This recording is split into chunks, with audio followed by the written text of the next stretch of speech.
ఒక మహా వ్యక్తికి ప్రతిష్టాత్మక వ్యక్తికి తేడా ఉంది. ఎందుకంటే మహా వ్యక్తి సమాజానికి సేవ చేయడానికి సిద్ధంగా ఉంటాడు.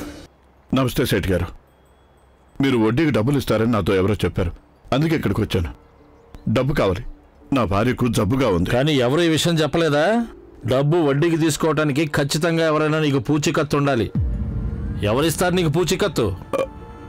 అంటే పూచీకత్తు కింద ఈ నగలు తాకట్టు పెట్టుకోండి.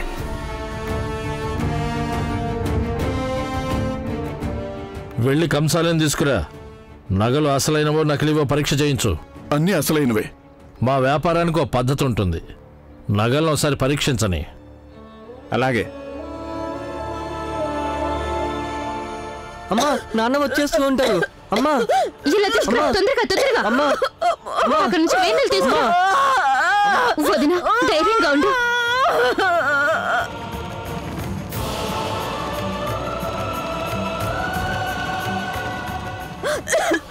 అమ్మా, నాన్న వచ్చేస్తూ ఉంటారు. వదినా,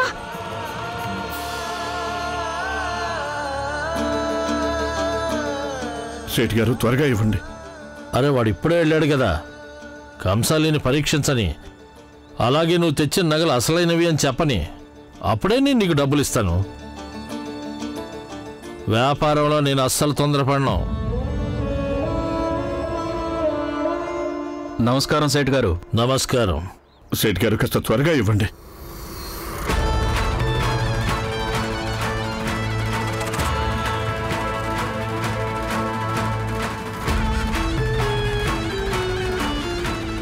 ఇలారా సేటు, ఇలారా.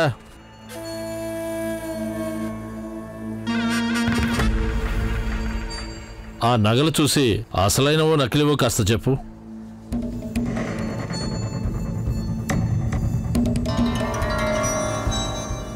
చూసేదేముంది సేట్ గారు, ఈ బంగారం నకిలీది. అవి నకిలీవి ఎందుకు అవుతాయి? పూర్తిగా అసలైనవే. అయితే నీ దగ్గరే ఉంచుకో, నా షరతుకి ఒప్పుకో, అప్పుడు ఈ బంగారం అసలైనదవుతుంది.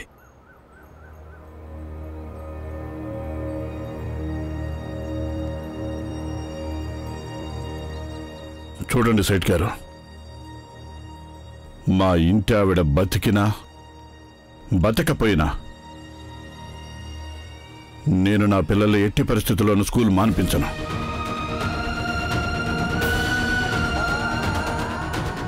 నా భార్య జబ్బు నుంచి బయటపడినా పడకపోయినా,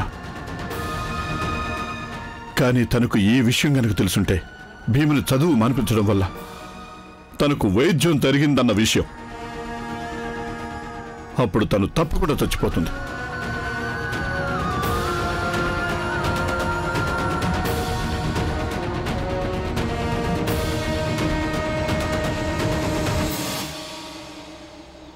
ఇదిగో రామ్జీ, వైద్యానికి డబ్బు ఏర్పాటైపోయింది. నువ్వు తొందరగా పద. కానీ ఎలా? ఇప్పుడు అవన్నీ చెప్పడానికి సమయం లేదు. నువ్వు తొందరగా పద. పద. అమ్మా, అమ్మా, అమ్మా, నాన్న వైద్యం తీసుకొని వచ్చేస్తూ ఉంటారు. తగ్గిపోతుంది వదినా. అమ్మా, తగ్గిపోతుంది. తగ్గిపోతుందమ్మా.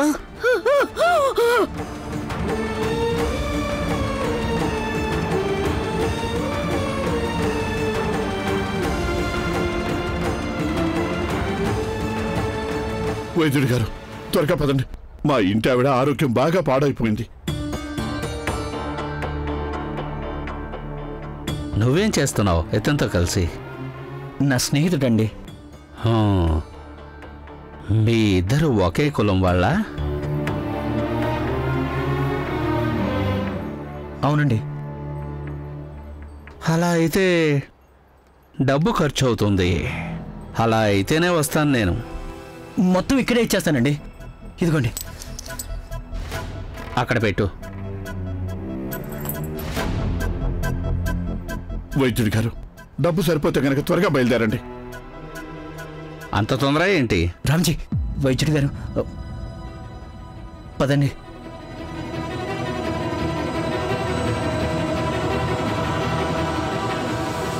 అమ్మా, అమ్మా, లెగు అమ్మా, అమ్మా లెగు అమ్మా. బాలా, బాలా, త్వరగా పురంజర్ బాబుని తీసుకునిరా. అన్నయ్య వైద్యుని తీసుకురావడానికి ఇంకెంత సమయం పడుతుందో. వదినా వదిన కొంచెం ధైర్యంగా ఉండు వదినా. వదిన మీకేం కాదు. వైద్యుని తీసుకుని అన్నయ్య వచ్చేస్తుంటాడు. వదినా లే వదినా లే.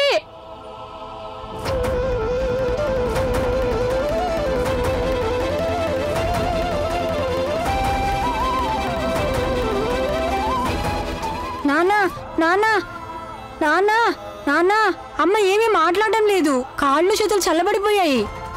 వైద్యుడి గారు త్వరగా రండి, తను కదలడం లేదంట. పద పద పద. అమ్మా అమ్మా అమ్మా వైద్యుడు గారు త్వరగా రండి.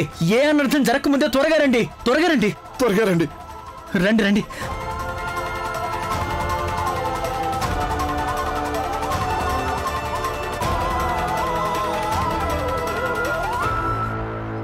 అత్త అమ్మ బానే ఉంది కదా? అవునమ్మా, తను బానే ఉంది. అమ్మా వైద్యుడు వచ్చేసాడమ్మా, అంతా బాగైపోతుంది. రండి. వస్తున్నా. రండి. వైద్యుడు గారు కొంచెం త్వరగా రండి. వస్తున్నానయ్యా. రండి. వైద్యుడి గారు ఏం చేస్తున్నారు మీరు? త్వరగా పదండి. ఇక్కడి వరకైతే వచ్చాను, ఇక మీ ఇంటి వరకు మాత్రం రాలేను. రోగిని ఇక్కడికే తీసుకురండి. వెళ్ళండి. రంజిత్ త్వరగా రా. వెళ్ళండి, త్వరగా తీసుకురండి.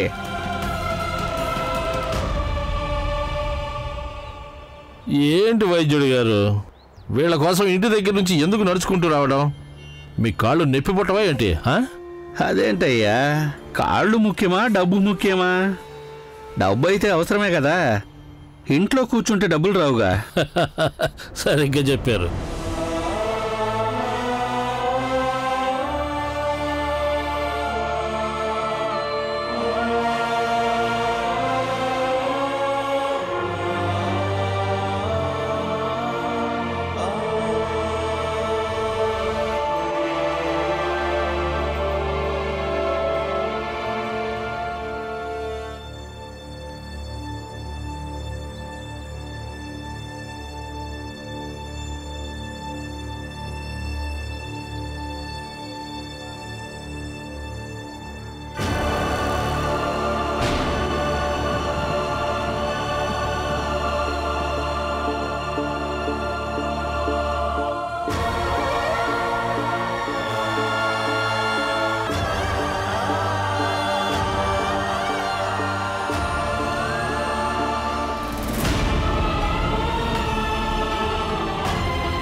ఏమైందండి మా అమ్మకి? చచ్చిపోలేదు, మందిస్తానుండు.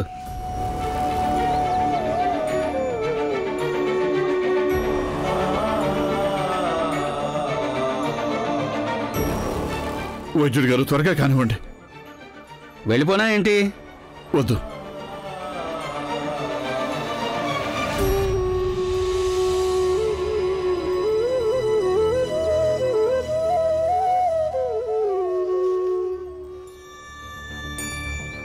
ఇది తీసుకో, దీన్ని గంటకో చెంచా తాగిస్తూ ఉండండి, నయమైపోతుంది. మీరా వెళ్ళండి. త్వరగా పదండి. త్వరగా.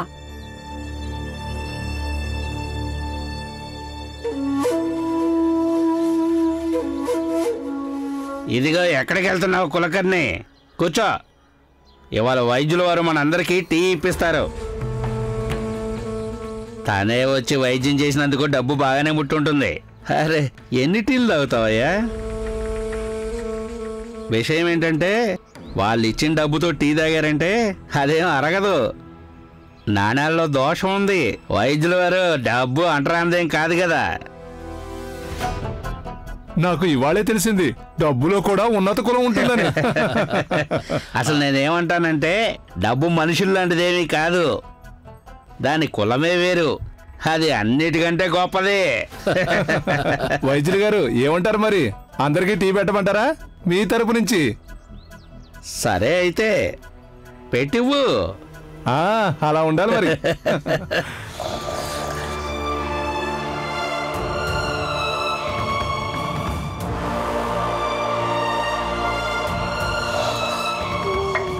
మందు తయారైందా?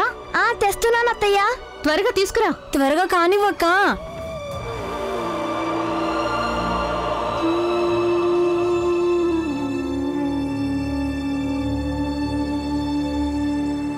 అమ్మా నోరు తెరవమ్మా.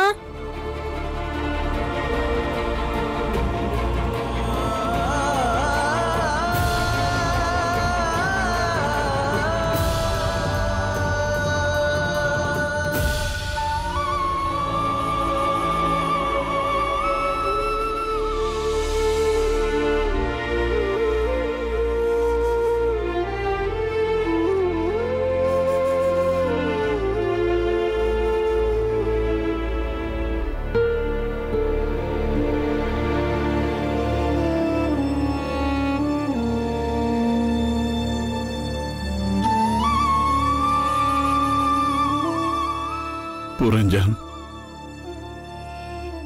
నా భార్య పరిస్థితి చూడలేకపోతున్నాను. కానీ పిల్లల ముందు బేజారుగా కనిపించాలనుకోవడం లేదు. రామ్జీ, వదిన తప్పకుండా కోలుకుంటుంది. నువ్వు ధైర్యాన్ని కోల్పోకు. చూసావా, పిల్లలందరూ కలిసి వదిన్ని ఎంత బాగా చూసుకుంటున్నారు.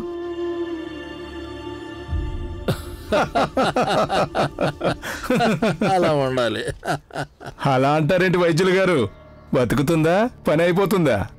చూడు బాబు, మందు ఇవ్వడం అనేది నా పని, ఇక దీవించడం అనేది అదిగో ఆయన వంతు. ఆయన వైద్యుల వారు దీవించడం మందు ఇవ్వడం లాంటిది కాదు, అందరి మీద ఒకే రకంగా పనిచేయడానికి. దీవెనకి ఎవరైతే అర్హులో వారి మీదే పనిచేస్తుంది. సరిగ్గా చెప్పారు.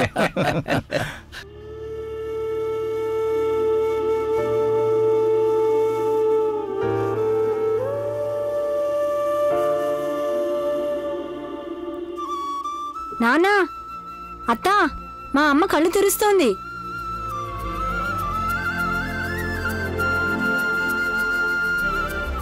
అమ్మా నువ్వు బానే ఉన్నావు కదా?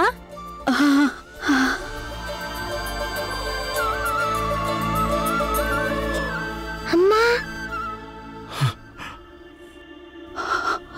బాలా,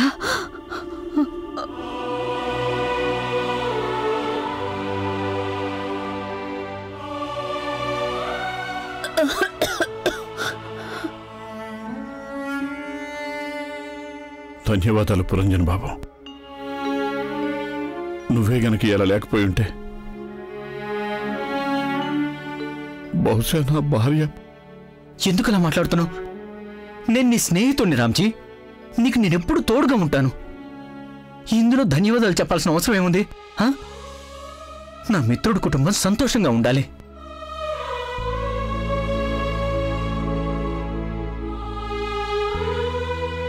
సరే రామ్జీ, నేను వెళ్ళొస్తాను. వదిన్ని జాగ్రత్తగా చూసుకో.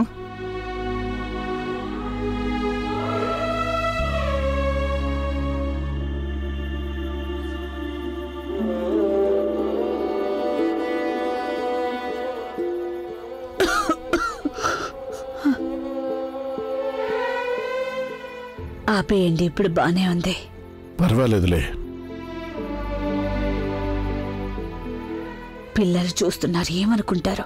అదే పెద్దయ్యాక వాళ్ళు కూడా వాళ్ళ భార్యకు తలపట్టాలా అని. ఇదిగో పిల్లలు రండి, నేను మీ అందరికీ ఒక కొత్త కథ చెప్తాను. అమ్మా నేను వెళ్ళి కథ వినేసి వస్తాను, సరేనా? రండి రండి. ఏమండి చాలు చాలి కాపండి.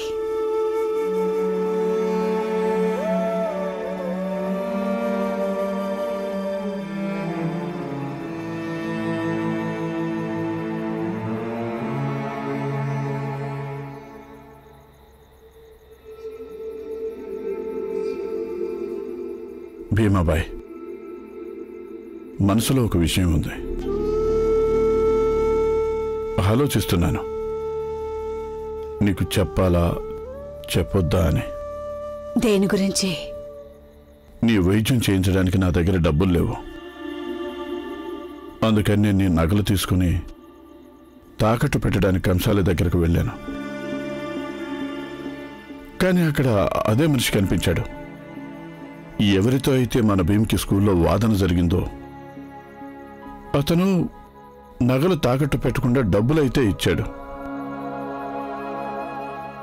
కానీ ఒక షరతు పెట్టాడు. ఏంటా షరతు? ఏంటంటే భీమ్ని స్కూలుకు పంపించడం మాన్పించాలి. నెమ్మదిగా. అప్పుడు మీరు ఒప్పుకున్నారా? లేదు, నేను ఆ షరతుకు ఒప్పుకోలేదు.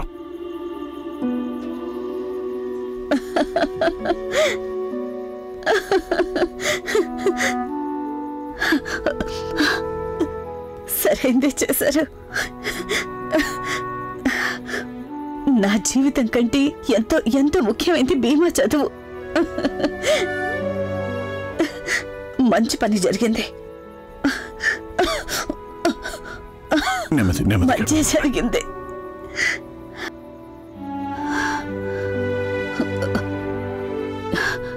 చూడండి, ఇక ముందు ఎప్పుడైనా సరే నాకు వైద్యం ఇంకా భీమా చదువు మధ్య తేల్చుకోవాల్సి వస్తే గనక ఒక్క క్షణం పాటు కూడా ఊగిసలాటలో పడకండి మీరు.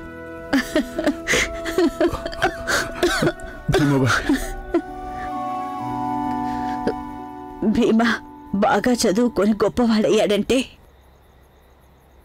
అంతకన్నా మనకు కావాల్సింది ఏముందండి? అవునా లేదా? లేదంటే ఈ జబ్బు వల్ల, అప్పుడిక లేదంటే మన కులం కష్టాల వల్ల ఏదో ఒక రోజు నా ప్రాణం పోనే పోతుంది.